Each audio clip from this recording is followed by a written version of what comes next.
and she wants to switch career to health program. So I really am quite limited on, the best advice to give her on that. So maybe after the session, you can, I could remind you to, to engage her better on it. Thank you, please. You have the floor now, Elder.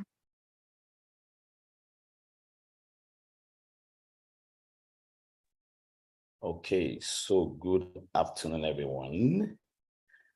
Thank you very much for connecting.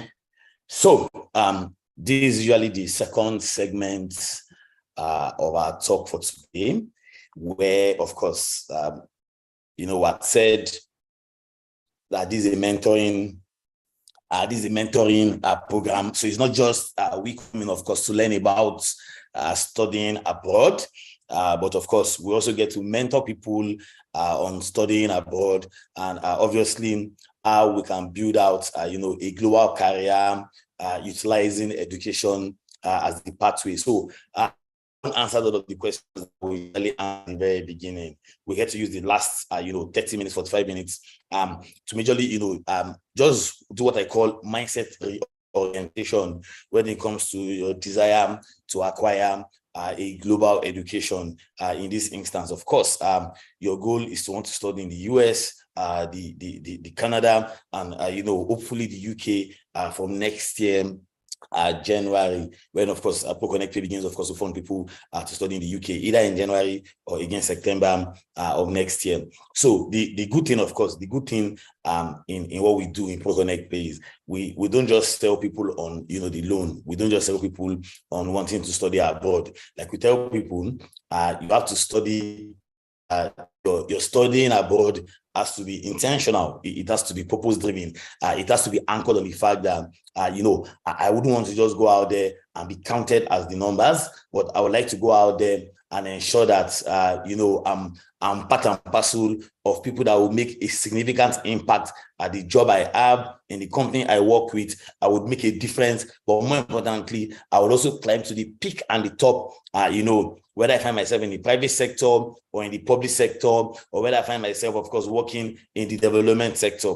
So the goal is to ensure that we're able to build that global career path. So this mentoring program of ours, majorly helps to set that mindset in terms of what we expect you should do when it comes to acquiring a global education.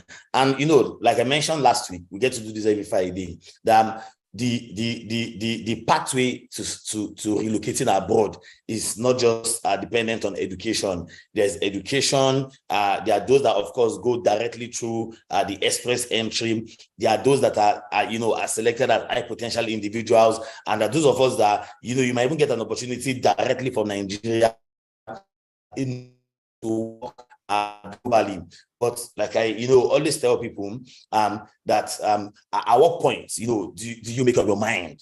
At what point did it become an absolute necessity in your mind and in your heart that I want to study, I want to relocate abroad, I would love to build a career abroad, I would love to build a career in the US or Canada or any part of the world? So the big question is, of course, should live in Nigeria, should live in Ghana, should live in Kenya, should live in Uganda, should it become an excellent necessity? So there are 3 layers or categories of individuals, we get to see when, of course, we get to talk to people about, this study abroad thingy, about this relocating abroad thingy. The first category, those of us that are here today, we want to study abroad. But now, beyond, of course, that desire to study abroad, you're rooted in family, my children, my spouse, my siblings. I want them to, have a better life.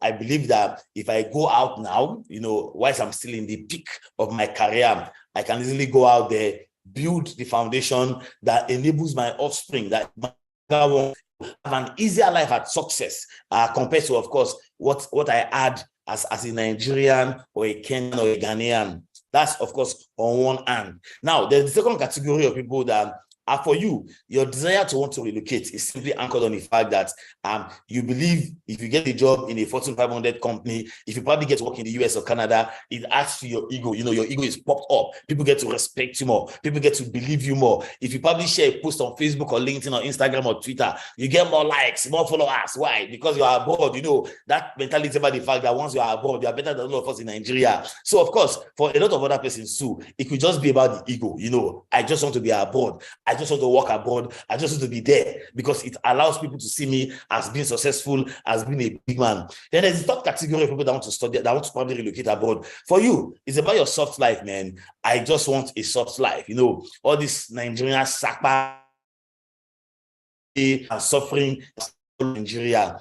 I'm tired of it. So for me, I just want a simple life, a soft life. I get to go to work. I get to flex in the evening. I get to have, you know, the basic comfort of life that, of course, every modern society provides to its citizens, to people that live within, of course, that particular country. And of course, you're thinking about the fact that, oh, I don't have to deal with electricity issues, with security issues, with somebody asking me for urgent 2K abroad, or somebody asking me for urgent 5,000, or any of those, you know, issues that we get to see across the African and Nigerian landscape. Now, like I tell people, whatever motivation you know you have, whichever pendulum you belong to, in ProconnectPAY, we welcome everybody.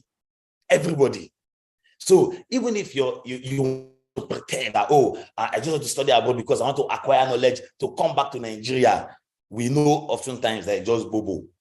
If your goal is, I just want to work hard, you know, just work hard to help my family, well, alongside the working hard, you also want to enjoy. So there's no problem at all in desiring any of these things for yourself or your family.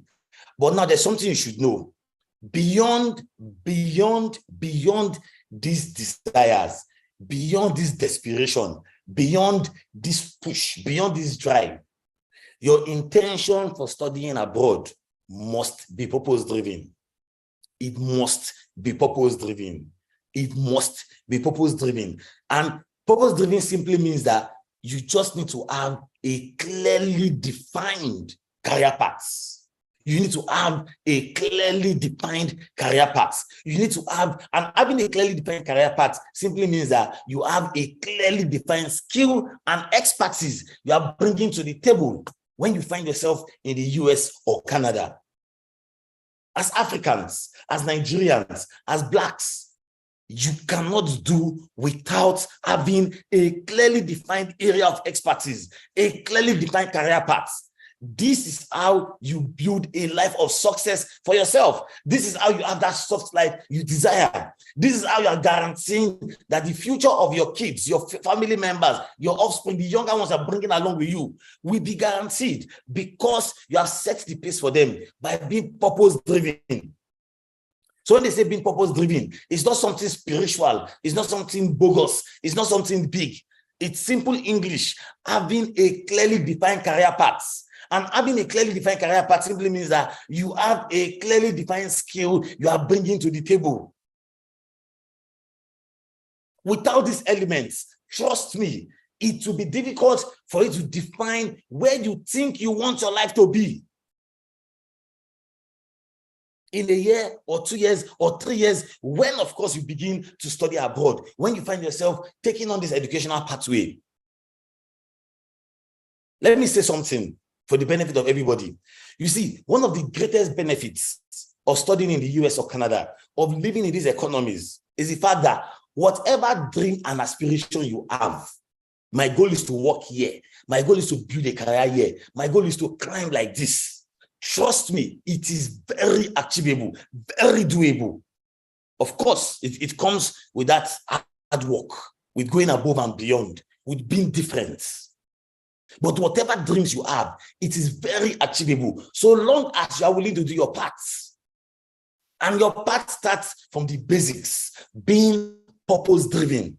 So your desire to relocate, don't be blinded by the desperation. Don't be blinded by that lack of sense of purpose. Don't be blinded by, oh, I will pause developing myself here. I will pause building myself here because when I get abroad, I will start all over again. No, don't be blinded by those short-term outcomes.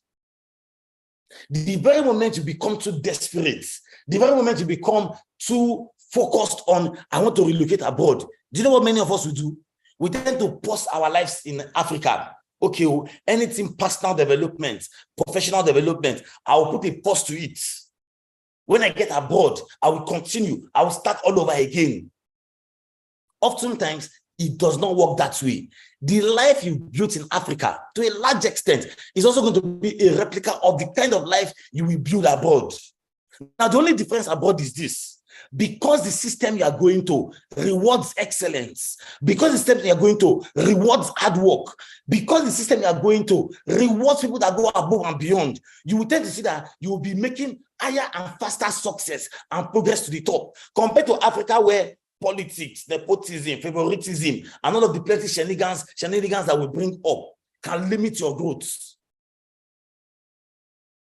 So if you're a lazy person mentally in Africa, going abroad will not change your lazy mentality. If you're an excellent-oriented person in Africa, if you are purpose-driven, if you are excellent-oriented, if you're the kind of person that can go above and beyond in Africa, it is the same culture, the same habits you will take with you to the US or Canada and see you succeed in those economies.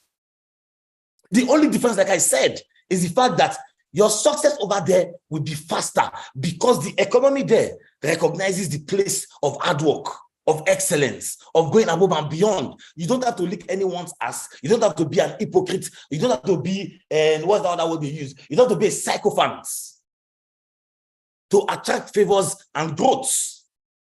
Your growth, your success, your long-term progression career-wise will be dependent on the input you bring to the table, the value you bring to the table, the skills you bring to the table, the knowledge you bring to the table. So for every one of us, and now the purpose of ProconnectPAY is to fund you to acquire a global education. So the context of my talk today would be on that part.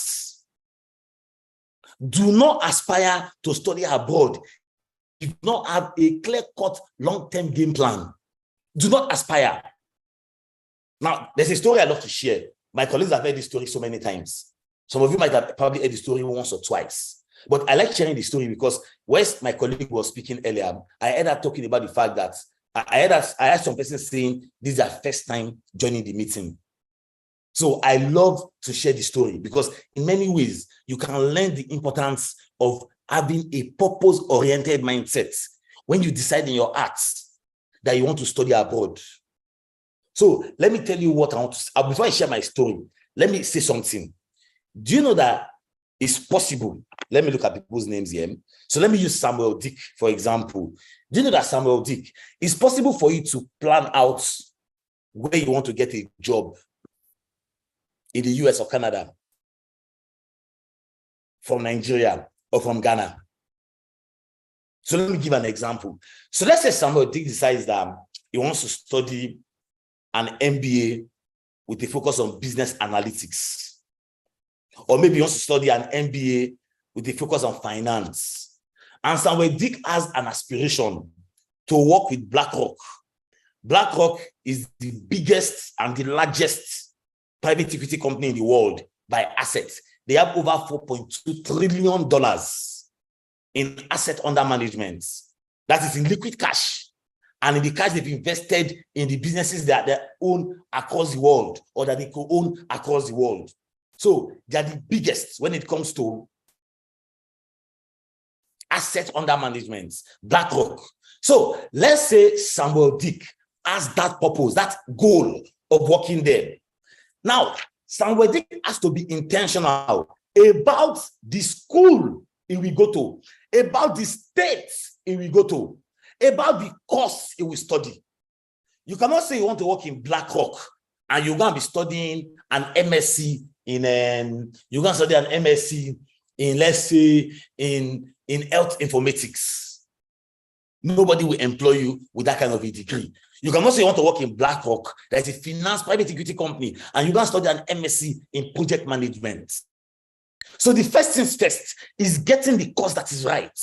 And of course, Samuel Dick will not tell me that, oh, Elder, I want to come and study and MSc in nursing. Can I switch to nursing? Like he has worked maybe as customer care officer all his life. Then suddenly you say, hey, can I come and study nursing? Because my goal is to work in BlackRock. So Samuel Dick, we know that if his goal is to work in BlackRock, that means he has already built consistent experience working in finance here in Africa. Then Samuel Dick will now go and research, okay, where does BlackRock have physical offices in the US? He will know where their headquarters is first. Then he will now check, okay, across the United States, what other places do they have offices? Then the next thing somebody could now do is, okay, which schools in the US, based on the states where BlackRock have offices, has a direct partnership with BlackRock based on their career advancement office? Which career center of each of these schools where BlackRock has an offices across the US do have a direct partnership with BlackRock, so that when I am studying, if there's an opportunity to go and do internship, I would love to apply to BlackRock. Then another thing you now do is, okay, beyond this MSc or MBA in finance, I want to do, what are the skills expected of employees that work in BlackRock? So how do you get that information? You go to LinkedIn, go and look at the people that work in BlackRock on LinkedIn. Go and check out their profile. Check out the school, the course they studied, the professional exams they've done. You can even Google it up. What are the expertise expected of you if you want to work in BlackRock? Somebody somewhere would have written an article or a blog post. All of those things, as you learn them, you are taking action. You are taking action consistent with the dream and ambition you have. Now, remember, not all dreams come to reality. But imagine you preparing yourself at that level, at that peak.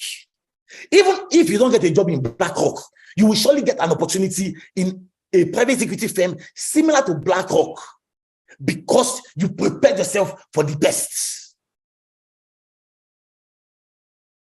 So it's not enough to say you want to study abroad. You have to be purpose-driven. The choice of school, the choice of course, the places where you think opportunities can open up for you when you graduate. Every dream you have, trust me, it is doable, achievable. Because the United States, their industry and academia, they collaborate very well. You can only work in Coca-Cola in Nigeria or in Ghana. And you think that, oh, if I can get a job in Coca-Cola in the US, of course, the best place to go to is the research. Where does Coca-Cola have their global offices? Their headquarters is in Georgia. Ironically, Georgia Institute of Technology, Coca-Cola headquarters is directly opposite it. Of course, not everybody might get a job directly at that headquarters. But let's even imagine that headquarters is where they recruit from and they spread you across the US. So your desire to study abroad must be purpose-driven. You need to know, what is the end game for me? So let me now share this story I said I usually share a lot of times on our platform to tell you how being intentional, being purpose-driven can help you to go global, but more importantly, to compete globally. So I have this friend of mine, very interesting story. I love utilizing her story. 2019, 2020, she studied law in Nigeria, graduated 2-1. She was very passionate, or she's very passionate about taxation, finance, taxation specifically. So upon graduating, even in school, she used to take part in all of these taxation conferences, programs. There was this Nigerian Law Student Taxation Club that they had in Unilag here, that she was a part of. She was the president. She organized a major conference. Graduated with 2-1. Luckily for her, got a job in a law firm that also does a lot of consulting on taxation, on finance for their clients. Worked for about 2, 3, 4 years. Now, in going to the US, our goal has always been, I want to work with the World Bank. That has always been our ambition and aspiration. I want to work with the World Bank. This is a Nigerian, though, with no connection, no level at all. Just a diligent Nigerian working hard. But before she left Nigeria, the dream was always, I want to work with the World Bank. I want to work with the World Bank. Now, in wanting to work with the World Bank, first is, where's the World Bank located? The World Bank headquarters is located in Washington, D.C. Then you also have to ask yourself, what are the key areas that the World Bank loves its employees working in? Of course, the World Bank is big, is large, but she was able to identify taxation. Taxation is a big deal in the United States. And of course, because the World Bank is headquartered there, it's also a big deal for the World Bank. So she made up her mind that she was going to do an LLM with a focus on taxation in George Washington University in DC. So she's going to a school for her master's that is close to the place she aspires to work in. Luckily for her, in her second year, she had an option of either going to attend classes, or go and intern with an organ of the World Bank. So it means that rather than going to attend class every day for a semester, they've told that this is your course, so we use that time to go and work. So, of course, she applied for internship and she was posted to the IMF. The IMF is an organ of the World Bank. But the good thing now is that as an intern in the World Bank, you automatically get an official email. And that gives you access to the database of everybody that works in the World Bank.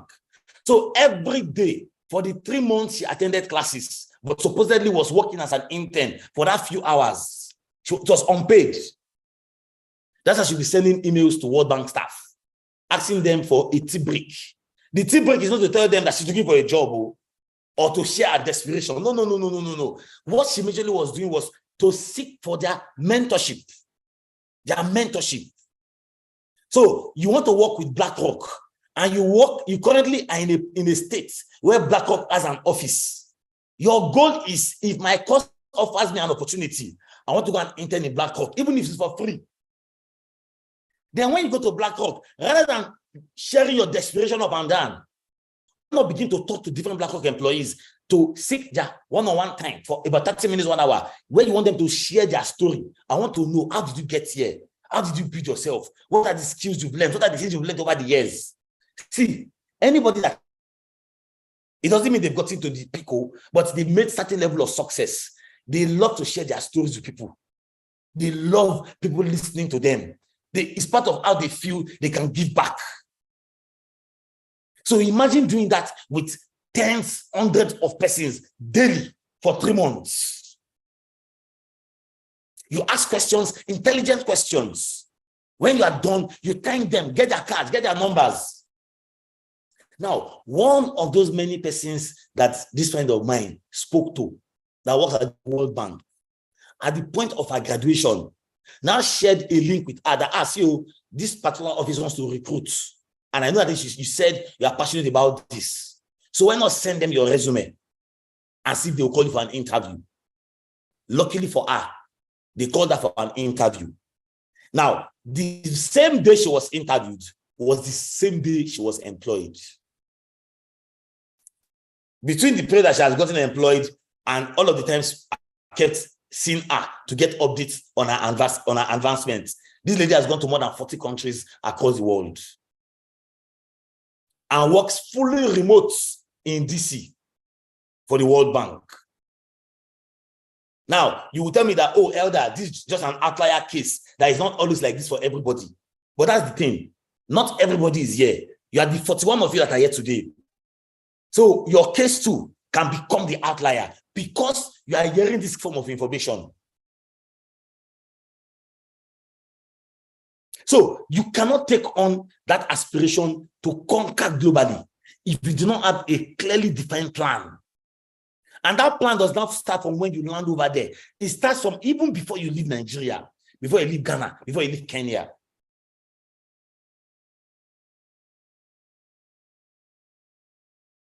So being purpose-driven is the ultimate to going global, is the ultimate to conquering globally.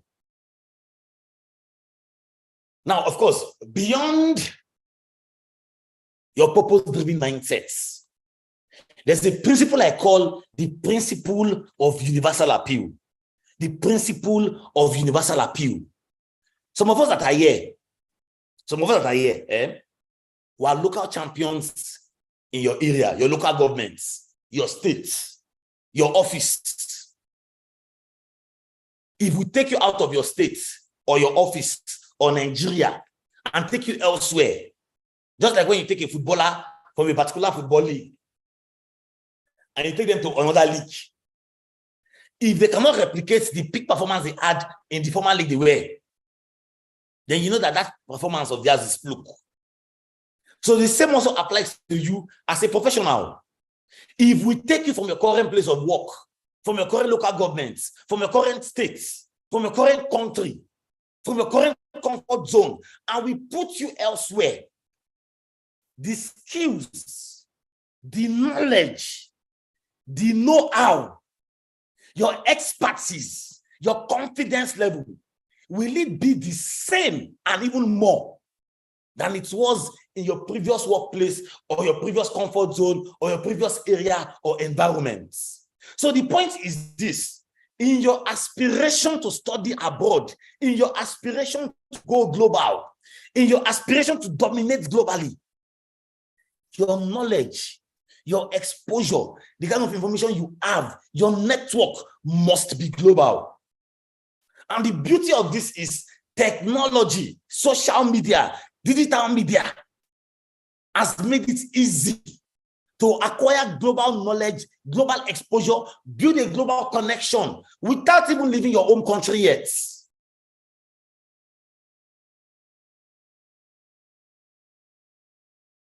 If your appeal is only in your local government in Anambra or Port Harcourt or Lagos or your office or your company, then I can tell you for free, you will find it difficult competing globally. You cannot carry your village mindset to the global economy and expect to excel at that level. You cannot carry the skills you have, the small knowledge you have, and expect to compete globally. So, how, of course, do you build universal appeal? How do you attain universal appeal? First things first. It starts with getting what I call generic global knowledge. Generic global knowledge. Then you now get specific industry knowledge of the sector you work in. So you cannot tell me that you work as an accountant and the only thing you know about accounting is just that small software they taught in your office in Nigeria. But when they ask you that, what are the latest trends in accounting across the world? What are the latest certification, the latest skills, the latest standards, the latest and process or framework that has been developed? And you're like, I don't really know. Every industry has a global standard in terms of skills, in terms of knowledge, in terms of the up-to-date technology that drives that particular sector and that particular career. It is your responsibility in your aspiration to go global, in your aspiration to study abroad, in your aspiration to conquer abroad, to know what those skills are. Sign up to those institutes, those professional bodies, that forum, follow their information, apply for their programs, attend their virtual events. It is your responsibility as a career professional to get all of those latest information. Generic knowledge. Sign up to CNN, to Forbes, to global magazines and newsletters in order for you to get the latest information, the latest innovation, the latest trends that has to do with the industry you work in. Beyond that, of course, professional bodies. You cannot claim to be an expert in a field and somehow you do not belong to professional bodies or are taking professional exams or done a certification that depicts your competence. And it's not enough to say, oh, let me take the local exam. Let me take the local certification. If your goal is to go global, you should also be thinking of the global certification. Beyond certification, building your network on LinkedIn. For many of you, you are probably on LinkedIn, but you're not active on LinkedIn. But what stops you from connecting with your peers, from ensuring that your LinkedIn profile is well arranged, well packaged? Not packaged with lies, but packaged with the reality of your skills and expertise and your know-how. Then seek for professionals in your field and connect with them. Once you are not there, but you know what is happening there in that sector because you are connected to people that keeps your mind and your heart informed, particularly because you have that aspiration to work in that economy. All of this is I'm telling you, they all take place for free online. You have the Coursera, you have the Udemy, you have so many platforms online where you can take free courses, even if it's paid. They're mostly paid now in Naira. So you cannot claim that you want to attain universal appeal that enables you to compete globally, and somehow you are failing in some of these basics.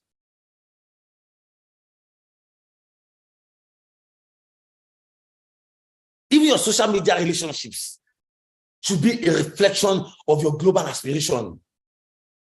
Applying for conferences, applying for fellowships, even if it's virtual, is one of the ways you begin to expose your mind to the global economy that enables you to compete globally.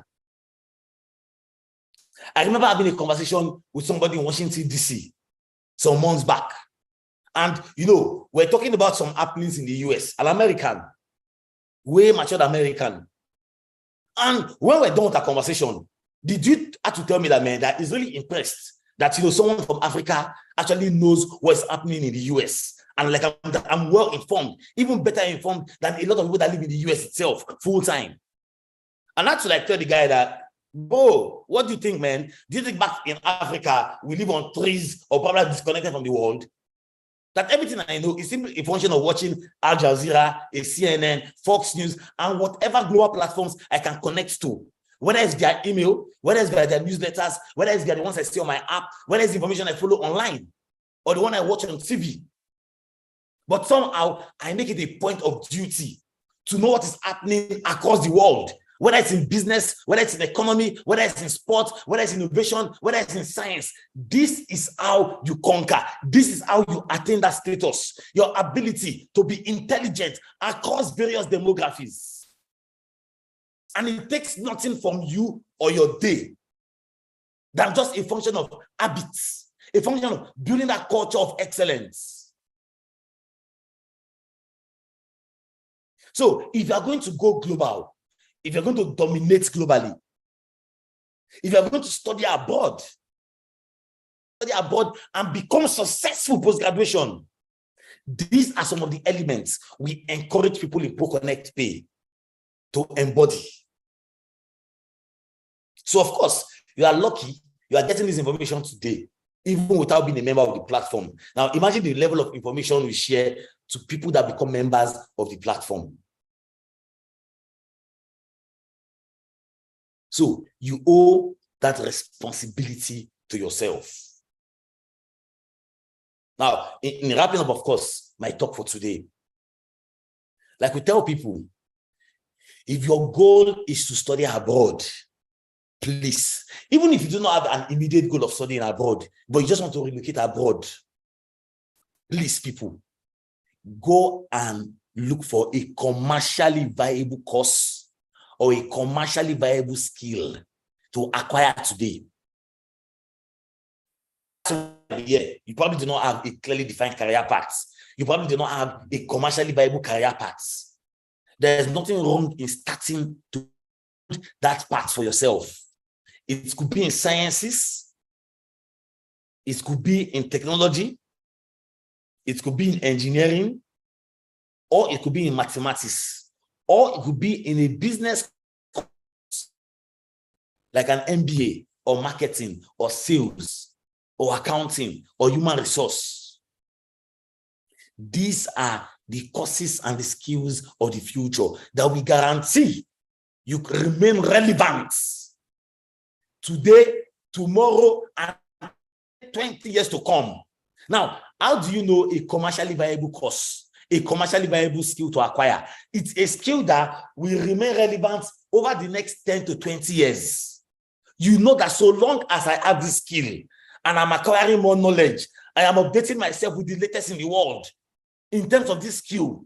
I will continue to get jobs and opportunities. I can climb to the peak.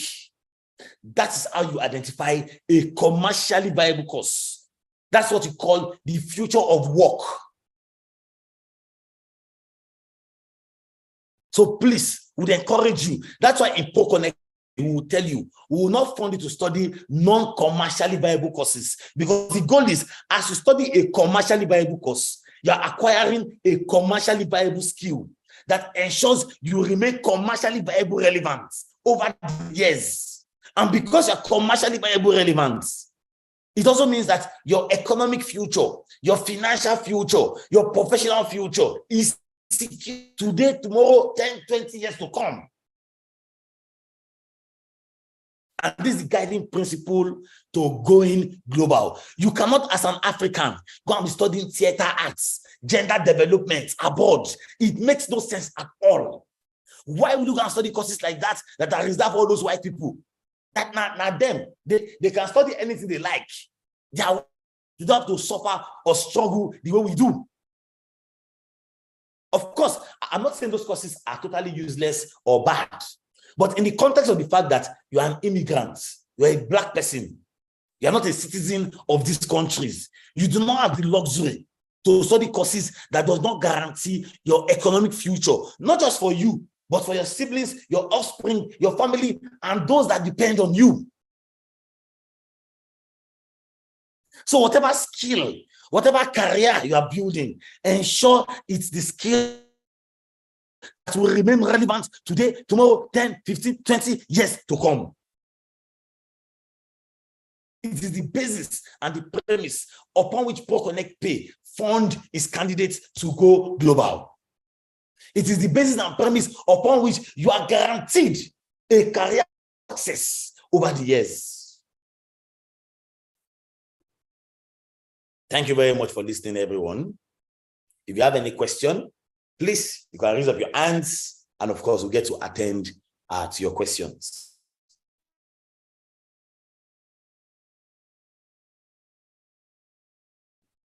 So if there are any questions, so if you have any question in relation to what I've said, but if your question is in relation to the general product. So Grace, I do not know if you are here in the meeting. Grace, I don't know if you're in the meeting. Yes, I'm here. I'm here. So please, if people have general questions in relation to the product itself, so please direct them at in relation to what I've said directly, based on my speech, and of course I would answer all of those questions. So please just be on standby. These questions, yes, I am. So you just answer them. So I'll unmute. I will make it possible for us to unmute ourselves and ask our questions. Please do not unmute yourself until you are called. So when you are called, you unmute yourself. We are going to call people based on the way your hands are raised. So if you have a question, please raise up your hand. Just raise up your hand. You will see the portion where you can raise up your hands. So yes, we'll call your name. Then of course you can unmute yourself. So Huawei Y9 Prime, you can unmute yourself. Though it would be better for you to put your name there, but Huawei, so you can please unmute yourself. And of course, tell us your name, where you're connecting from, then you can ask your question. Yeah, thank you very much, sir. This is Aranka Emmanuel. I mistakenly exited live, so that's why I came back and I forgot to put my name while I think that I'm coming back. So this is Aranka Emmanuel that came over the first time. Okay, boss. Yes, sir. What I want to ask concerning the membership, you spoke about membership and also getting more information from as a member. So the cost of membership, I would like to know the cost of membership, please, sir. And also, she mentioned about studying in our local in Nigeria, first of all, for 2 years before migrating to any of the countries in US or let's say Canada. So I want to know the requirement and everything that's needed for that process, please, sir. Okay, so I guess that's a question for Grace. So Grace, please just ignore that question, but you won't answer yet. Let's just get everybody to ask that question so that in case there are similar questions, we can just take them all together. So that question, my colleague Grace will answer it. So Famous, you can unmute yourself and ask your question.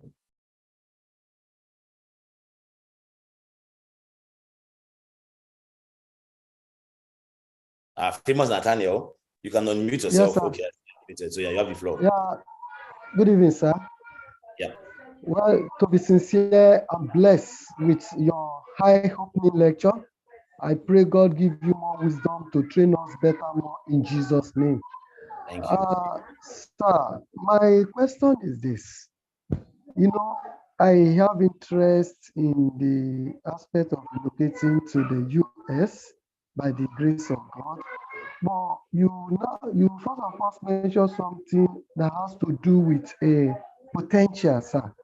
Sir, in that aspect, I study business education in stroke marketing from the University of Ado Ekiti, sir. And then now, based on the advice she gave, that it's possible for me, I can do business technology. So the question I now want to ask now is that in the aspect of the potential and the kind of business I am doing here, I'm a proprietor of Excellent Famous College. How can I relate this to my field now if I decide to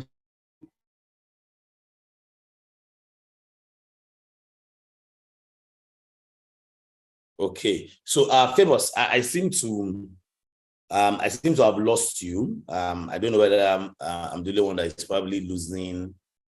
Can you hear me? Can you hear me?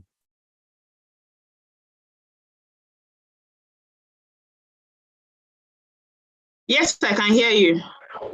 Okay, so We lost Famous, Are you there, actually. sir? yeah, so I think Famous, I lost you. But now, if I'm thinking of the question you're asking, Famous, because I think I might probably get the angle you're asking your question, and of course, that would likely have to do with you wanting to know what are your course options, looking at the fact that you studied an educational management and you said business education course, and you currently work as a proprietor in a school.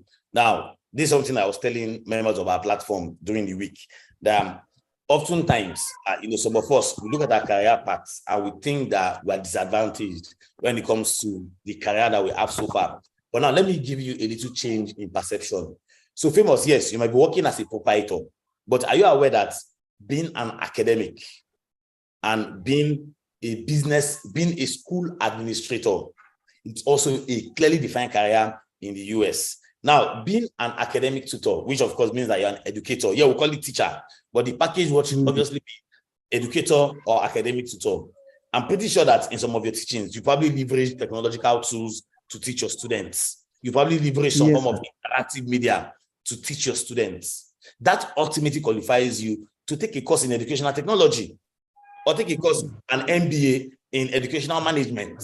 That's on one end. Now, also what you've done with your background in business education, I am pretty sure that you also get to teach your students. So somehow you probably taught them maybe business studies or maybe the primary version of any course that is business oriented. If you repackage and realign what you've done, you are simply grooming the next generation of business strategists, of management consultants, of business consultants, of auditors, of accountants, of people that will pursue career paths in the commercial field. To you, I'm just a teacher. But to me, you are building the next generation. And in doing so, you also do school management.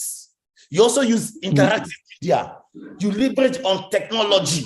More importantly, you are heavily involved in sales and marketing, because the school will not be successful if you don't recruit students that pay you those fees. And in the US or Canada, bro, the educational sector is worth trillions of dollars. That's why American schools are very expensive. That's why you see American high schools, they have this very budget that is budgeted per student, per term.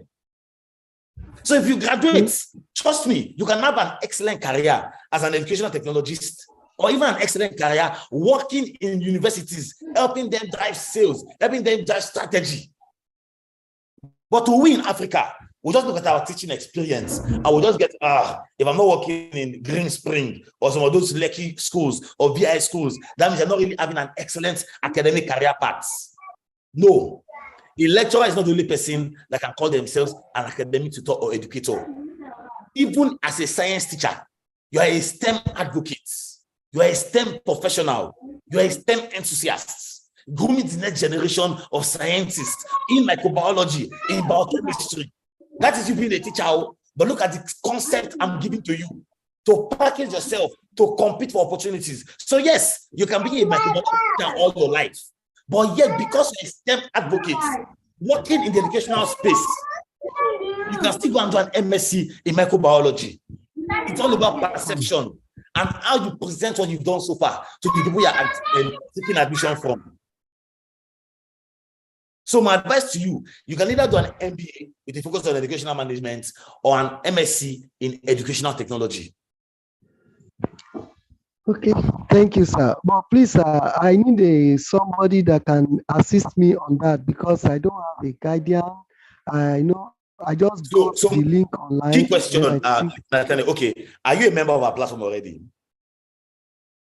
I've been a member, but I don't have an agent that has been guiding me. I only follow the lectures online, sir. No, with you. When I mean are you a member of our platform, it means that have you paid the ProconnectPAY service charge and you've been added to a group as a manager?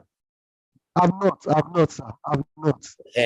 Because if you have, trust me, you should have at least gotten a little of this perception I've shared. We usually get to host regular meetings with members of our platform. So my advice, Famous, would be, and I think I'll take the opportunity to also attend to the Huawei person's question. Now, ProconnectPAY, like I mentioned earlier, we're a fintech company focused on education. We provide financing, but beyond the financing we provide, we also get to support people, of course, in that process of getting admission. So it means that you see what I've done with you now. I've just given you a certain level of clarity that allows you to compete for opportunities. But if you are not a part of the platform, you'll probably be confused about, oh, what course can I study? What can I do in terms of opportunity? So once we give you that clarity, the next, of course, important thing we do. Sorry, just give me 1 minute.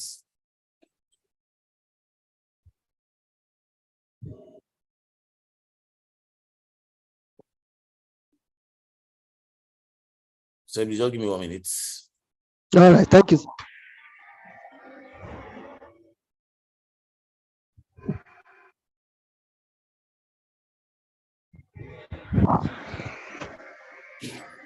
So the first step, of course, is you becoming a member of the ProconnectPAY global education community.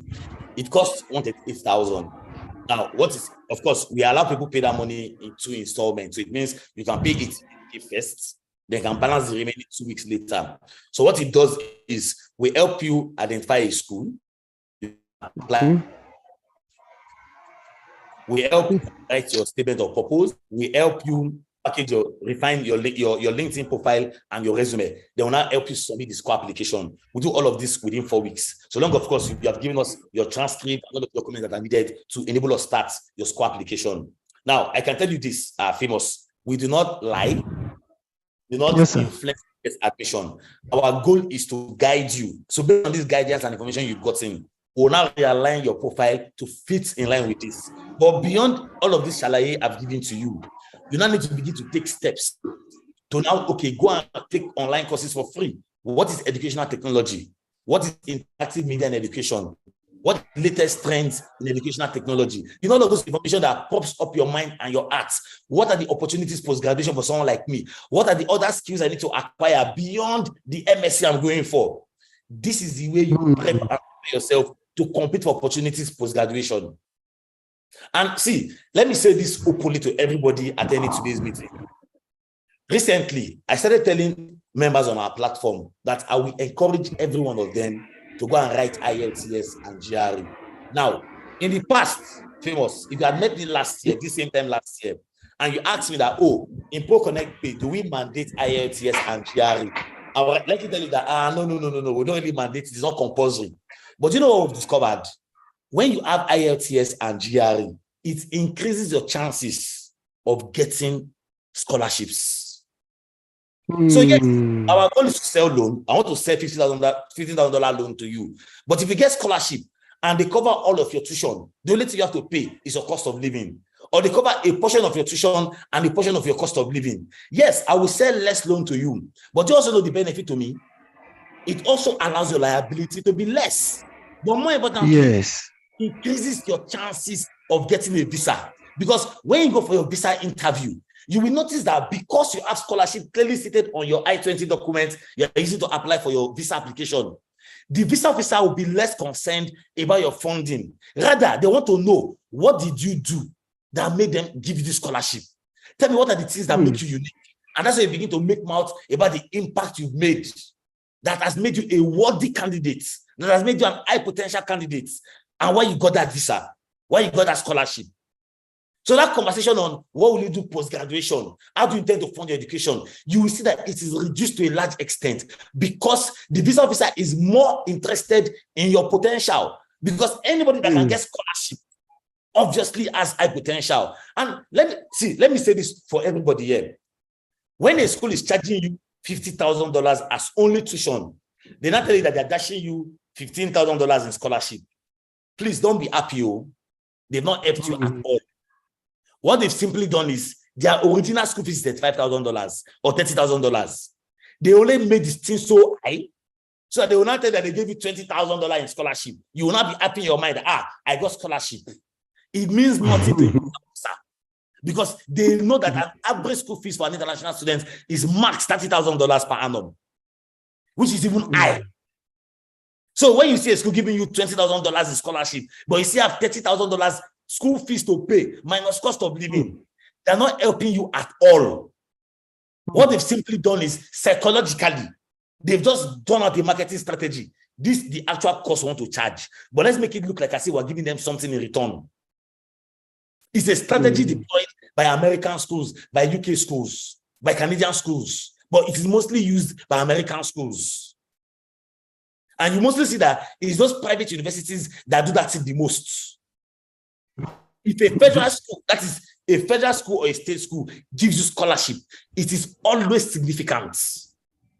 It might not be everything, but it is always significant. And of course, a federal school is what they call University of or Arizona State University. Those are a federal school or a state school. So we encourage candidates, write GRE, write IELTS, write GMAT. It does not guarantee you a visa. So it does not guarantee you a visa or scholarship, but it increases your chances of getting scholarship and getting visa, because what will not happen is we encourage you, don't apply to private schools, except you're applying to Harvard or Stanford or MIT or Brown or Princeton. Apply to the University of the federal schools or the state schools, because those schools have lots of funding. Lots of funding. So when you have scholarship, the immediate benefit to you is it reduces your loan liability. So why will you not invest that 200K, that 100K, that time and energy to write those exams if it reduces your liability in the long run and also gives you that advantage in getting a visa? Go and check out people that usually get visas the most for students. You will mostly see that these are people that are going on full funding scholarship for PhD.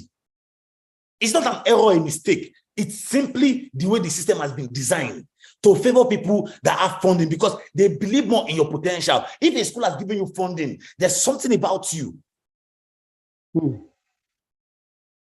So trust me, from a business point of view, it does not favor us. But because we're not just interested in you paying the money to us, we're also interested in you going to the finish line, which is getting that visa. And of course, in the long run, you reduce your liability. We now encourage people. It's not by force. Go and write IELTS. Go and write GRE. Go and write GMAT. If you're going for a business course, write GMAT and IELTS. If you're going for a STEM course, write IELTS and GRE. Of course, people say that, but elder, those exams are expensive. We don't have money. We tell them, ProconnectPAY will give you local loan. We can pay for you to write those exams. It's a loan, you pay the money back in 3 months or 6 months. But we can pay for you to attend tutorial, buy the textbooks. I will not just give you the loan and keep quiet. We'll be monitoring you to ensure you're attending classes, that you are reading, you're preparing. You will take the mock exam. If you don't pass that mock exam well, we will not let you write the main exam. So you're not going to waste your money. So become like your dad and your mom. because we're education oriented and we're big on mentoring. We're big on academic excellence. So it does not matter whether you have a third class or a 2-1 or a 2-2. Everyone should write it. You're an adult. So now you understand the place of academic excellence. So this is just free advice and insights that we're giving to you. Ordinarily, this insight is reserved for members of the platform. But I'm okay. Thank you, sir. Let's share more. So I hope that helps you, Famous. Yes, sir. Very well, sir. Please, sir, if I want to service fee is register 138,000. You can pay in 2 installments. First, you can say, okay, let me pay it just like I can afford now. Then 2 weeks time, you pay out the balance. But for those that can afford to pay it up once and for all, totally fine. Yes, Famous. Where is your office located here in Lagos, sir? We're located in Yaba, somewhere around Alagomeji. There's a place they call Next Lounge. It's just if you're coming from Yaba itself through that Oyinbo Road, is the second building by your left. They call it Next Hub. When you're coming from, let's say, Abat Macaulay Way, you have to enter that UG's Avenue and now go down. The second to the last building by the right. So we're always there for Mondays through Fridays. All right, sir. Thank you, sir. You're welcome. Thank you. Yes, okay, sir. Janet, you have the floor. You can ask a question.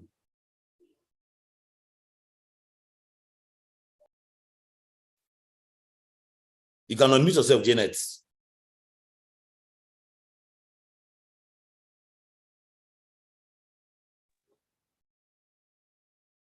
Okay, it seems Janet is not here. Temitope Oni, you can please unmute yourself. Hello. Yes, boss. Good afternoon. Yeah. Thanks for the insight you've been sharing. I really do appreciate it. As a matter of fact, I missed the major part of the introduction when this thing started, because when I saw the message to join the Zoom, I don't have Zoom on my phone. I had to just download it. So even when I joined, I had issue with voice, because I've not given permission to the app. I was just eager and trying to figure out how to use it. Yeah. So I missed some parts. The good thing is that we recorded it, so you can just reply the email you got and just add that we share the YouTube recording with you. Everything was recorded. You can easily listen to it maybe at night when, of course, you're like relaxed and just wanting to probably before you sleep. All right, thank you. And I just heard you say you are in Yaba now, describing the place. You're my next door neighbor. I work at the psychiatric hospital. Yaba. Oh, okay. So that means we're just a stone throw from you now. Yeah, just a stone throw. Yes. So I saw your advert on Facebook, and I decided to chat you. I've been having conversation with 2 numbers, though I didn't save the numbers. We see a lot of things like this on the internet, and sometimes you are careful to be sure that this is genuine. Yeah. But at least with this meeting, my mind is getting settled. I'm just hearing of the group mentoring that you have, and I would like to join. That's one. Then I'm considering 2 things, and that is one for me and the second for my spouse. I studied mechanical engineering, and that's HND with lower credits. I intend to have probably a top-up for a BSc.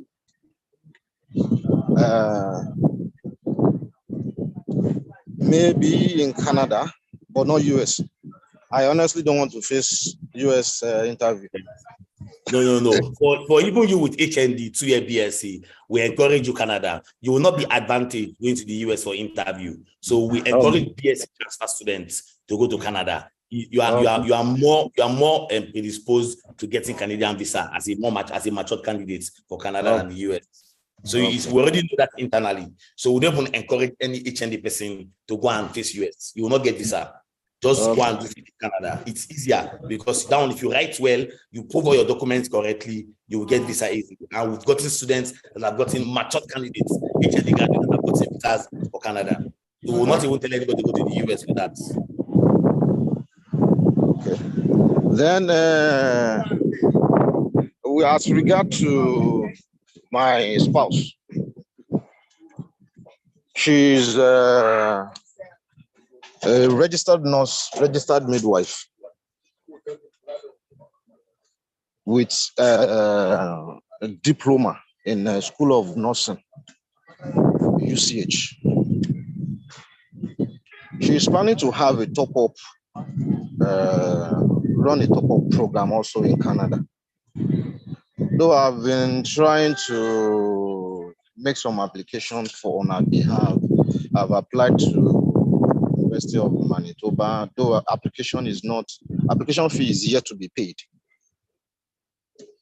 But I've given all required information, everything that is required, I've done that. But that notwithstanding, I would still prefer to probably go through you, because I feel it is going to be more easier for me what to do, the details that is required to get the decision as fast as possible.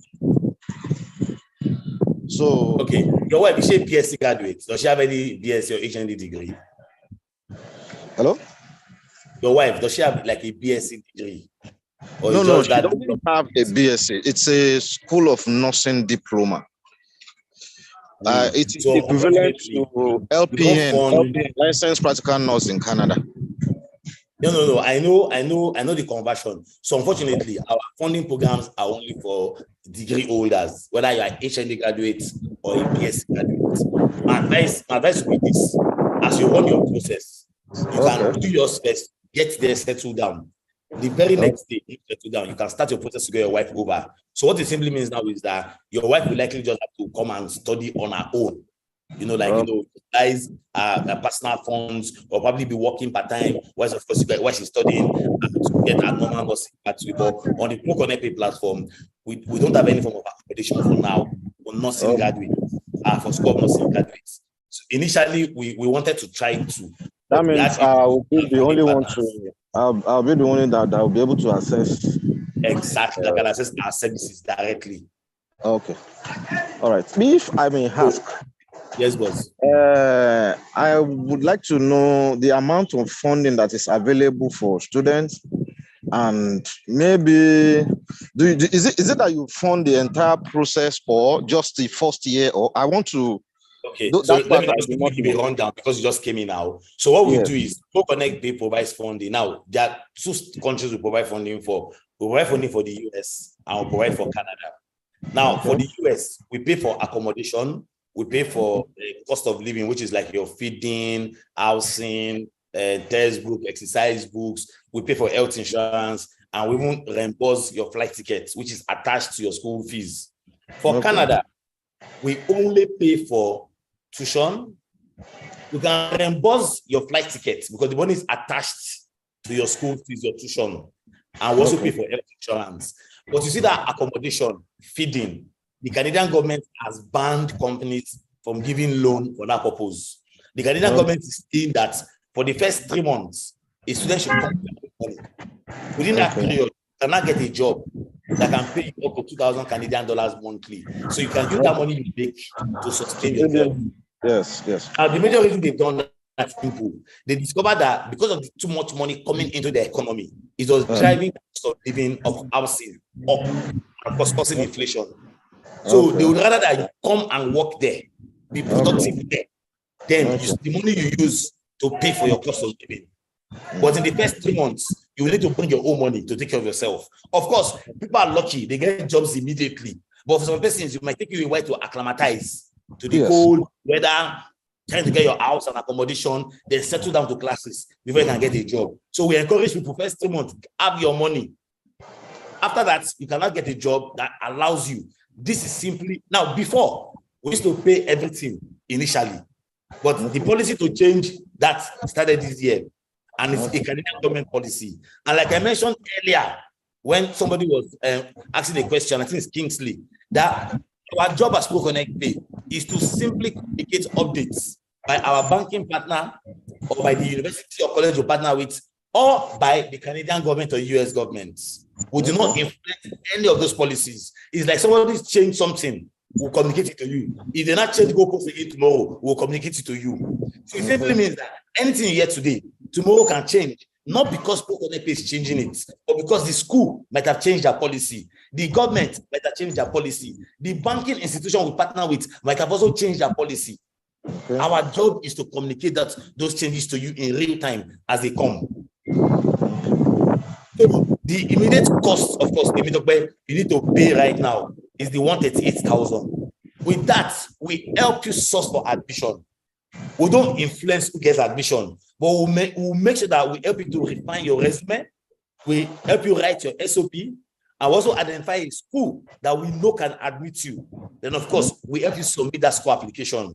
Now, most schools in Canada and US, we tell you to pay an application fee. That money is your responsibility to pay it when you get to that bridge. So the 138K you pay to us is for our own service, to help you get the admission and to guide you through the process, and to also assess our mentoring and all of the information we get to give our candidates. Now, if you are going for a BSc program, writing IELTS or GRE or GMAT is not important, because to a very large extent, you will hardly see scholarship at that level, the way you see that the postgraduate level. So, and we mostly encourage the bulk of our transfer students to go to Canada. That GRE IELTS thing is mostly targeted at American schools. So they can get scholarship to reduce the burden of your loan, but also help you increase the chances of getting a visa. Okay. So, and like I mentioned, that one can make payments in 2 installments. You can make first 88K payments, then balance 50K 2 weeks later. We allow for that kind of payment cycle. Sorry, how much is the cost again? 138K. But if you don't want to pay immediately, you can pay 88K first, then balance 50K in 2 weeks. Okay. Okay. So, like you said, that means in Canada, for Canada admission, you will not pay for living costs, but you will pay the tuition, health insurance, and your reimbursable flight tickets. But you only get that money when you are in Canada, because we're going to attach it to your tuition. Okay. Okay. So persons will tell us that, oh, I don't want flight ticket loan. That don't worry, that I can also do the money on my own when I get my visa. So we don't add if you say you don't want. But some people tell you that, I beg me, I go borrow money, so that when I can get the money back and pay. That's also possible. But we don't give any loan for cost of living. The reason we can do that is because we tag flight ticket at $2,000. So it's small money that they can easily reimburse back to you. But once it's now that cost of living money to get up to 10,000 Canadian dollars, they will not agree to give the money to you, because they say Canadian government has banned them from collecting cost of living loan. I believe anybody that is serious should not be looking for loan for cost of living. Anybody should be able to. Yeah, different. They say different kettle. What is that? What they say? Different fish. I mean, different kettle for different fish. I will prefer to reduce my exposure. Exactly. It's the mindset. It's a mindset we're promoting now. Reduce your exposure. On a good day, we should be happy to sell more loan, but because we realize that we're Africans and we're blacks, so it makes more sense for your liability really to be reduced. That way, you know that you can have that comfortable life you've aspired to, which is the major reason we're all wanting to relocate abroad. So, I would encourage you to please, if you can, search out the numbers that chatted you up, so they can conclude with you and get you onboarded. All right, no problem. I'll do that. Thank you very much. Yeah. Thank you so much. I appreciate it. Okay. Oreoluwa Bello, you have the floor. You can unmute yourself. Okay, good afternoon. Yeah, good afternoon. As I was the one Miss Grace spoke about, I studied sociology during my undergraduate days, and then I actually want to transition into the healthcare sector. So I decided to undergo a clinical training for 4 months, which I just finished last month. So I want to know how it works, because once you told me, she said something about how it is only STEM programs that you do fund. So I don't know what to do anymore. This one actually said, okay, that it is fine. Then she told me to attend this Zoom meeting, and I told her that is there a need for me to? And then she said because she would explain better or something like that. That is what I said to attend the meeting. So I actually Okay. want to do about Okay. it. So Aurelua, you have an excellent question and of course an excellent concern. So just to give a little clarity to how we operate, ProconnectPAY does not fund, we don't fund people to switch careers. It's too risky. We expect that whatever you've done in Nigeria, you should be able to continue doing that thing when you get to the US or Canada, based on the fact that your life in Nigeria does not collapse or become meaningless when you're there. It's a part of the history you built that will enable you pursue a course consistent with that work history and enable you get job opportunities consistent with the job history you've had. Because see, you're already an adult. They will not take you as a graduate trainee.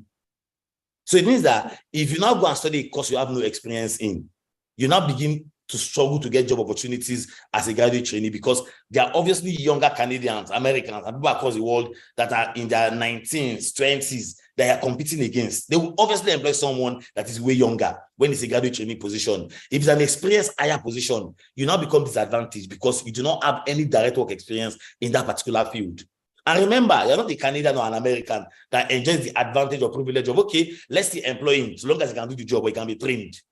For you, the bar is higher because your work history, your work experience, your track record matters a lot in the opportunities you can compete for. So rather than you thinking of, I want to switch my career to nursing or to health, it's wrong advice for anybody at all if you already have a work history in a particular field. So the question I want to ask you now, Ore, is this. What do you do currently since you graduated? What have you done professionally since you graduated? Okay, so I graduated 2021, and then I worked as an administrative and human resource intern for a year. And then I decided to leave Lagos. I was in Lagos. Then I came down to Ibadan last year. That was when I started to like look for some administrative roles, but it wasn't something that I actually wanted to do. So I decided to like that was when I started to switch careers to know like to because I'm actually very interested in the healthcare sector. So that was I decided to volunteer in a hospital. Okay, so you're currently volunteering in an hospital. Yeah. Or you've just worked probably in an administration role as an HR intern. Yes.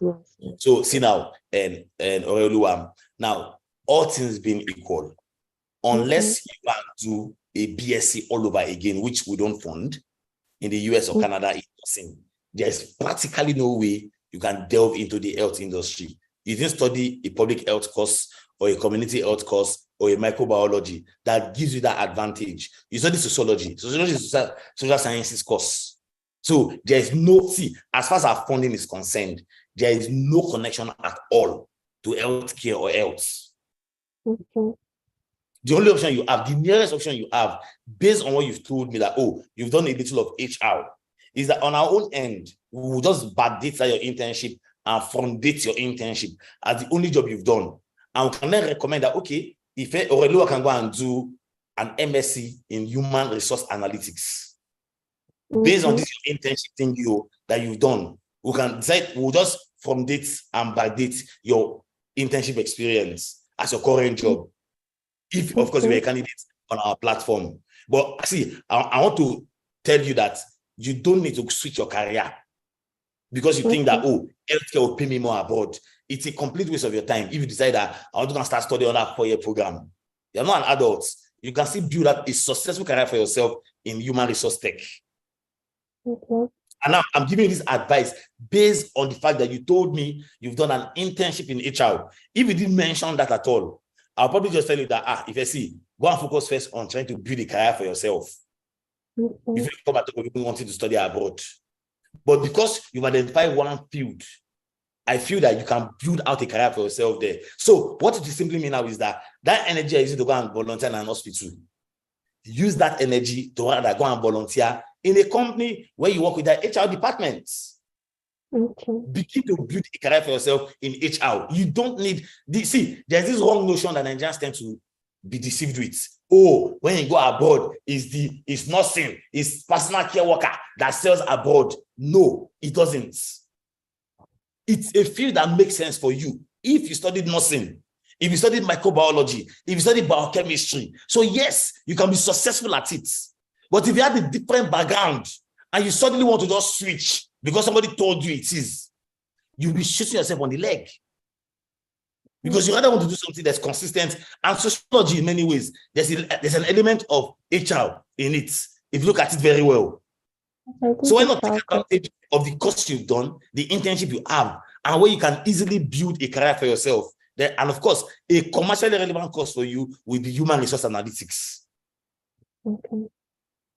So this will be giving you life-changing perception shifts, and of course, advice that you wouldn't regret in the long run. Okay. Okay. So I hope that helps you. So if you can go back to Grace and tell Grace, okay, I think I like what Eda have said. I would focus my career here. I'll try to begin to build my experience in this field, and I'll be able to take this particular program. Okay. All right. Thank you very much. Thank you.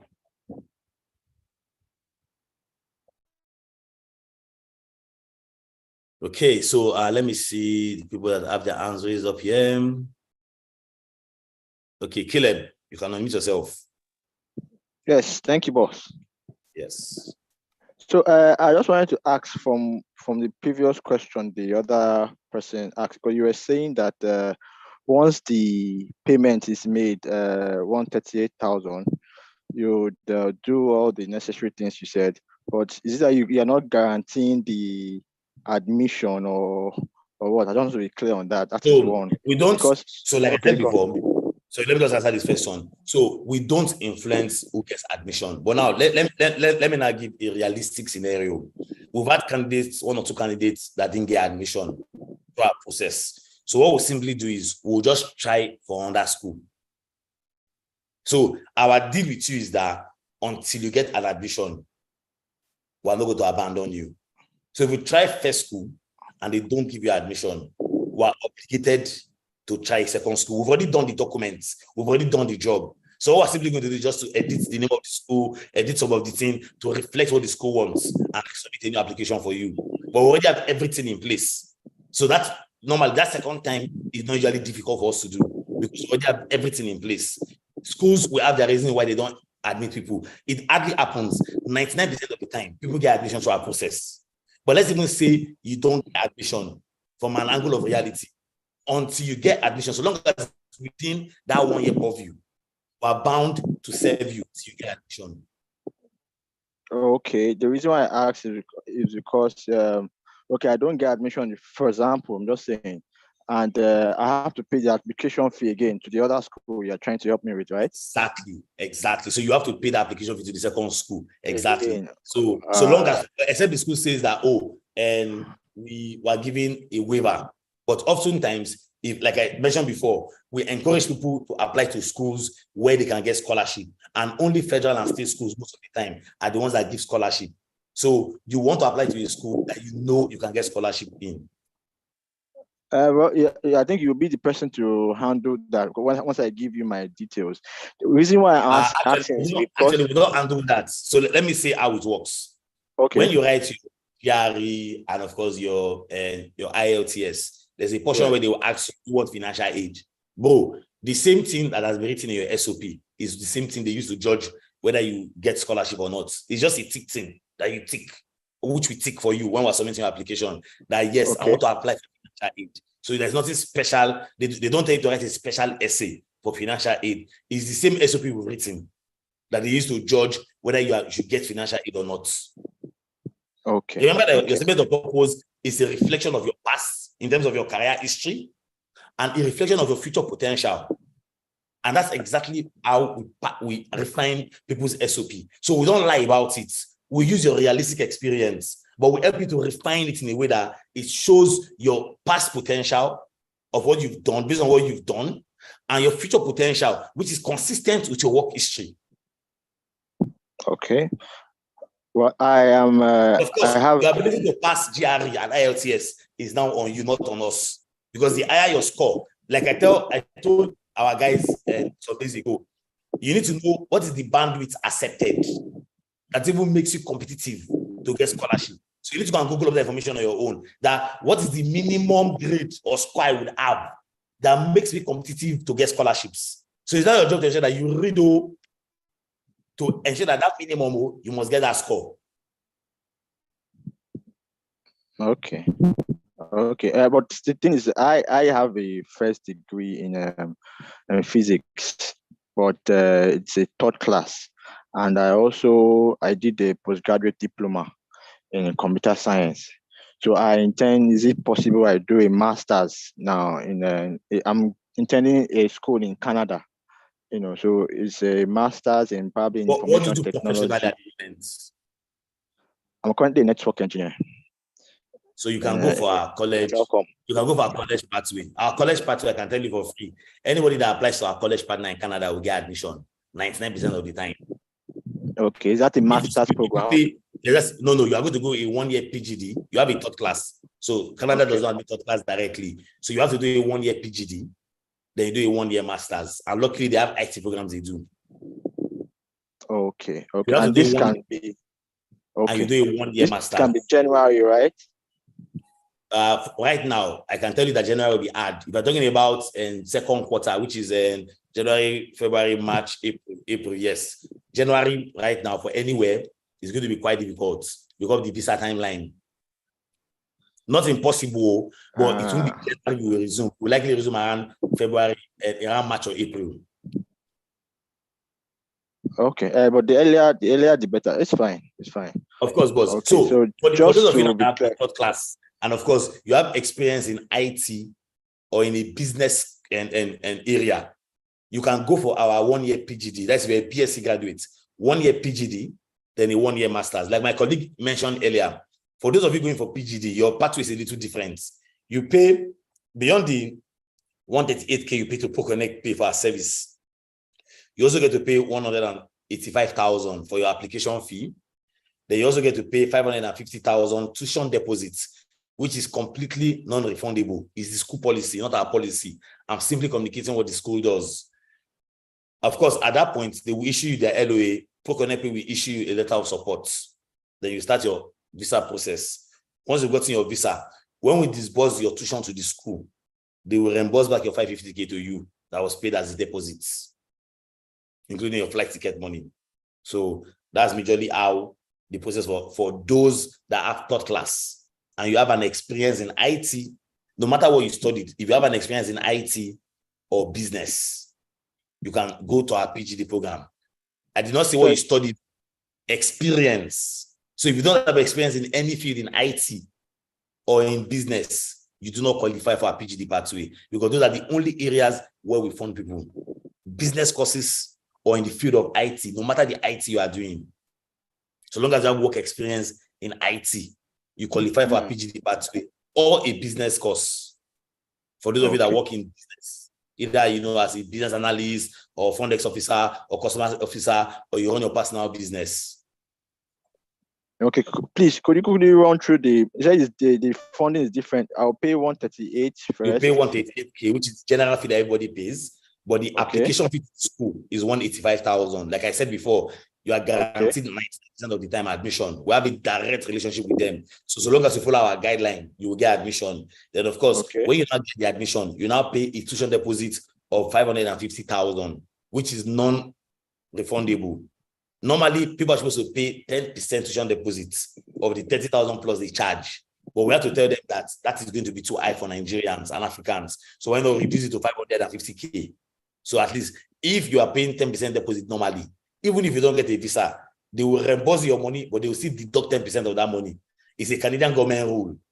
They will still deduct 10% of the money. So rather than you losing that, looking for big money to pay 10%, why not just pay 550K? I know that, okay, all I have to do now is to work hard and pray that my visa pulls through. Because of visa processes, we don't influence who gets a visa.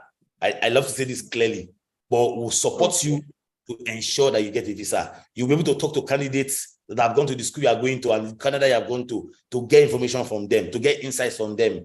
All of the documents and templates you need, you'll be shown how to do all of those things. but we don't influence who gets visa. For US or for Canada, you have to earn that visa based on merits. Our job is to guide you to do that. Now, for those of you going to Canada or the US that is not going for this third class program, when you've gotten admission and you get to your visa stage, we usually charge 100K for our visa supports, but you only pay that money when you've gotten admission and you're moving to your visa stage. Because when you get admission, we will help you apply for your loan. When your loan has been approved, you are now ready to move to your visa stage. So at that stage, to be added to our WhatsApp group and to attend our visa session and our guidance, you get to pay 100,000. So somebody was asking me before that, is it compulsory to pay the money? We don't make it compulsory, but I will encourage you to pay the money.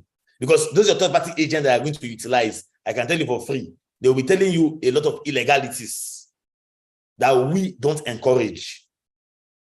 For example, a visa agent will not encourage you to go and write IELTS or GRE so you can get scholarship that reduces your liability and remove that conversation of how to get fund. But the visa agent will tell you that, don't worry, we can help you package one account. We'll package it for you, put third-party funding. Things like that will just get you bounced with speed. So we encourage people, pay the 100K and get counsel and insight from people that have gotten visa and people that are currently undertaking the process. And anytime we know something new that we know can increase the chance of getting a visa, we communicate it instantly. So that's part of the benefit you get when, of course, we're part of that visa group. But you only pay that 100K when you've gotten to your visa stage, not immediately at the beginning. So Okay, I hope that helps every other person. Okay, boss. But people now going to this college program, this PGD pathway, when you pay your 550K, you don't pay 100K extra because that 100K is already calculated into your 550,000. People going to Canada, so that PGD. If you are going for normal MBA or MSc in Canada, you go pay the 100K. But if you are going for PGD and you pay your tuition deposits, you don't pay any extra 100K. Okay, that is the IELTS.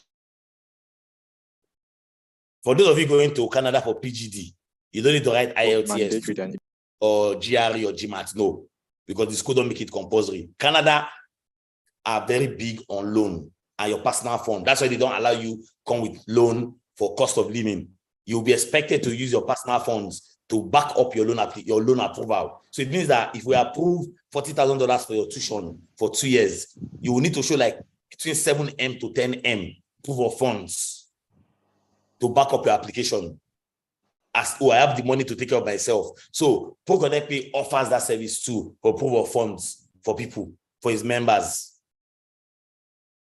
So even if you are going with your loan for education, you will still need to show your own proof of funds. And like I used to encourage people, it's not just enough to show proof of funds, though. Ensure you have at least 3 months upkeep money as you are living.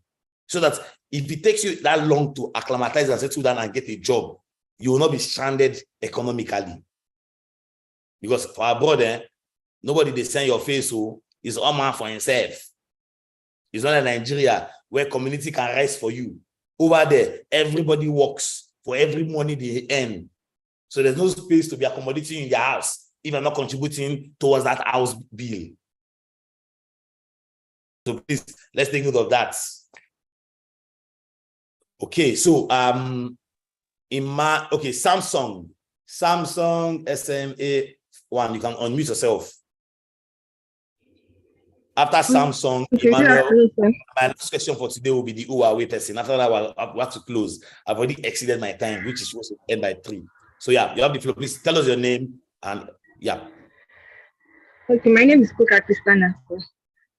Okay. Like, I did accounting in Gateway Polytechnic, then with lower credit, 2.69. But the question I want to ask is that I want to study in Canada actually, right? But I did accounting, like with the research I've been doing, I've never seen someone say that I went to Canada, I did accounting. Is it that they don't accept accounting students there, or I don't really understand? Really? Where did you graduate, right? Yes, sir. You're going to do a BSc program, a 2 years BSc program. You can do a 2 year BSc program in accounting. You can do a 2 year BSc program in finance. You can do a 2 year BSc program in business admin. Okay. That's what they're qualified to do. And you know the best part, if you go to some universities like University of Windsor in Canada, you are allowed to write as you are graduating the CPA exam, which is called Chartered Professional Accounting Exam. It's like ICANN or ACCA. But that's the version in Canada that you have to write to enable you practice as an accountant in Canada. Some schools allow you to write that exam with your final year exam. So you now, as an accounting, you will do a 2 years BSc program in Canada. Okay. So that's what they're qualified to do. So, of course, that first step is paying your membership fee, being a part of the platform, then we'll start your process. For yes, BSc, I'm ready for I'm ready to pay the fee, but the person that I called about the inquiry, I asked her that, once I make the payment, can I follow the general intake? Is it possible for me to follow for Canada, realistically, yes. Now, I'm not gonna lie, you, it's going to be hard. If you probably talk about maybe June, or if we can see for April, but I'm not gonna lie, give you, it's going to be hard. Canada is like a US. Canada is very strict in timelines. See, let me tell you this. Getting Canada admission for you is very easy. Canada admits a lot of transfer BSc students. A lot of them. So just figure out your mind that it's next year, but it can't be January at this time. It can't be. If I tell you it can be, I'll be lying to you. But now it's not impossible. It's just a function of research. We have to check the schools on our website to check who is still admitting. But it's hard. And don't forget that it's not just about getting the admission. It's about when you get the admission and how many months you now have to apply for the visa. On average, visas take 2 months. Now already in September. If we start your application, submit it maybe in 3 weeks' time. It means that we're talking about middle of October. By the time your admission comes, it probably take another 1 month. You're talking about middle of November. When are you going to apply for a visa? By 2nd week of December, Canadian Visa Center have closed for the year. They don't go chill till next year. So really, man, it's not just possible against January. When you look at the timelines. So start now, because getting started early gives you the advantage of time. There's nothing, see, we have had candidates on our platform that have gotten visa 4 months, 5 months to departure. People like that, they're not stressed because they had enough time to put their house in order, gather their money that they need, and do everything that needs to be done to leave. Compared to somebody that gets visa and they have just a week or 2 or 3 weeks before the deadline that they can enter into Canada to start their education. So starting early makes a lot of sense. There's no disadvantage to getting an admission early and starting the visa process early. Particularly for Canada. Okay. But can I come to your office to make the payment? Of course, if you want to come to the office, you can come to the office. Today is Friday, right? So you can come on Monday if you want to make the office. But even if you come to the office, you still have to make the payment via transfer. We don't collect cash from anyone. Okay, no problem. I just want to know the office, then make the transfer. If there's any document. I think you are engaging with a colleague of mine, right? Yes. So you can just tell the person that you want to come to the office on Monday next week. They will direct you to our offices in Yaba. Okay, no problem, sir. Thank you very much. Thank you very much. Yes, sir. You're welcome. Okay, Emmanuel, you have the floor. Yeah, good afternoon. Yep. Hello. Yeah, I can hear you. You have the floor. Thank you so much for taking our time to actually educate us like this. I really appreciate it. Thank you so much. You're welcome, boss. Yes. Now, I had some somebody talking about a scholarship. ProConnect, do you possibly do offer scholarship? Is it part of your package? No, you don't do scholarship. When I was talking about scholarship, I was talking about encouraging candidates to write, people that are going for masters, particularly to the US, encouraging them to write IELTS, GRE, or GMAT to increase their chances of getting scholarship when they apply to state schools or federal schools in the US. That when you get a scholarship, beyond the fact that it reduces your loan liability, it increases your chances of getting a visa. Because at the visa interview, when scholarship is boldly written on your I-20, you will notice that the visa officer will be more focused on asking you questions about why you got a scholarship than asking you about how you intend to fund your education or what you intend to do when you graduate. Because a scholarship from a university is a validation of your potential, that you are high potential, is something unique about you. So our experience in-house has taught us that when you get scholarship, your chance of getting a visa is higher. Yes, the loan you will take from us will be lesser, but it does not matter for us because we're looking at your long-term success. Yes, sir. So we'd rather encourage you to write IELTS to get special scholarship. Okay. Not the one that will charge you $50,000 and give you $20,000 scholarship. That's not scholarship at all. The school has just used Google for you. The original fee is $30,000. Your school fee is $30,000, and they tell you that your $20,000 scholarship, your free school fees will totally cover that. You will notice that at your visa stage, your ability to get a visa is higher. Why? Because your foundation has been covered. That shows your high potential. Okay, sir. Okay. So it's not enough to with mouth, I'm high potential. Yes. Even the document. Now, if you asked this question last year, Emmanuel, about IELTS and GR, I would have told you that no, there's no need for it. But you know what we've noticed? We've noticed that candidates on our platform that have scholarship on their I-20, alongside a little element of loan, they need to get visa better than people that do not have any form of scholarship, or should they have personal funds or loan? Okay. Because they always ask you questions about your funding. But once there's scholarship, they do not get to ask questions about your funding. They are more interested in what made them select you for that scholarship. So if you can answer that question confidently and it shows that you didn't lie, trust me, you get that visa easily. Okay. So it's a new insight we've gotten based on our experience so far. So, sir, thank you very much. So, does that mean when you are going for your visa interview, if you tell them you are under a loan, they want to empower yourself? They will bounce with speed. We don't write loan on our I-20s, we write personal funds. Okay. We write personal funds. But even personal funds now. Now, see, imagine somebody that just graduated 3 years ago, writing $40,000 in their I-20.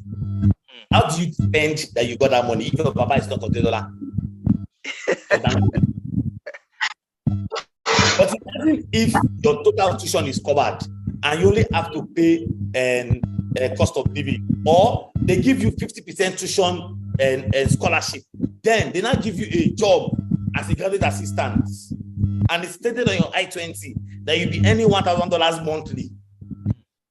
Go, you've just made your life easy by getting a visa. Yes, sir.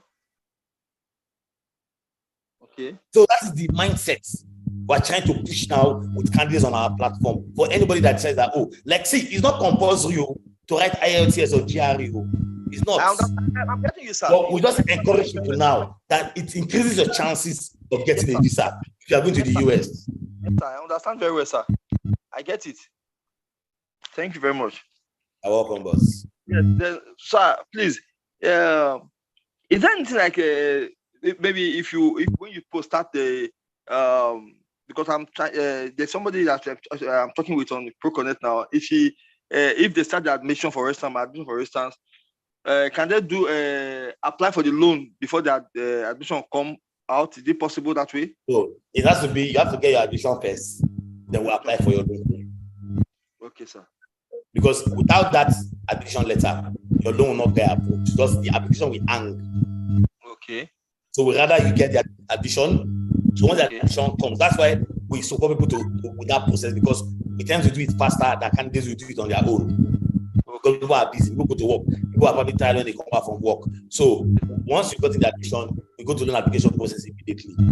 Yes, sir. Okay, sir. Then for somebody that want to go for, I'm asking this one now for like a daughter to me, for that want to do that did nursing. She's in year 3 nursing. Is it possible for her to go and transfer? Yes. This is a BSc nursing student, and the person is currently in 300 level. Nursing in Nigeria is 5 years. So if the person is currently in 300 level second semester, they can start their transfer process to their last 2 years abroad. Okay, sir. So for the same health, the same nursing that abroad. Oh, yes, it's easier for you when, of course, you're going for a nursing program. You're going for a course consistent with the program you're studying in Nigeria. Yes, she wants to. Yeah, okay.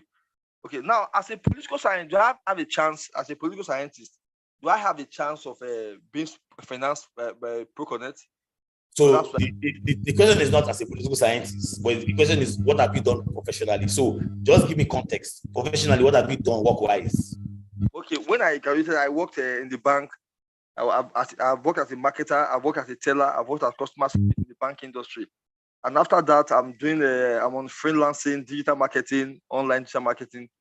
After I left bank, I was in bank for about 8 years before I left banking. Oh, an MSc in business analytics is the perfect course for a banker. So what we'll simply do is that when we're packaging your profile, you see that your bank work that you left maybe 2 or 3 or 4 years ago, we'll just formulate that bank experience to present and apply for an MSc in business analytics for you.